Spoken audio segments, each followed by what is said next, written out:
নিজের skin tone অনুযায়ী makeup বাছুন।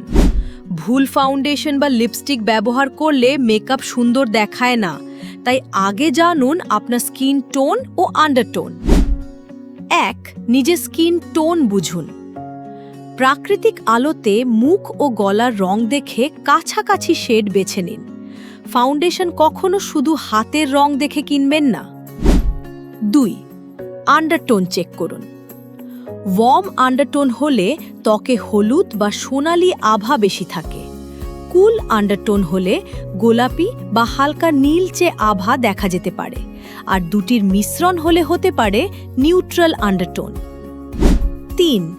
Foundation সঠিকভাবে টেস্ট করুন। জ লাইনের কাছাকাছি 2 থেকে 3টি শেড লাগিয়ে ব্লেন্ড করুন। যে শেড মুখ ও গলার সঙ্গে সবচেয়ে স্বাভাবিকভাবে মিশে যায় সেটিই আপনার জন্য ভালো হতে পারে। 4.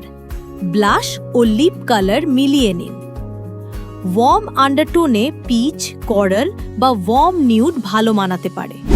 কুল আন্ডারটোনে রোজ, বেরি বা পিঙ্ক টোন শেড মানাতে পারে।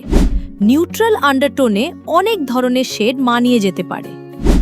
মনে রাখবেন, মেকআপের লক্ষ্য ত্বকের রং বদলানো নয়, নিজের স্বাভাবিক সৌন্দর্যকে আরও সুন্দরভাবে ফুটিয়ে তোলা। এমন আরও সহজ মেকআপ টিপস পেতে রমণী স্টোরকে ফলো করুন। Ramoni Store. Beauty begins with self-love.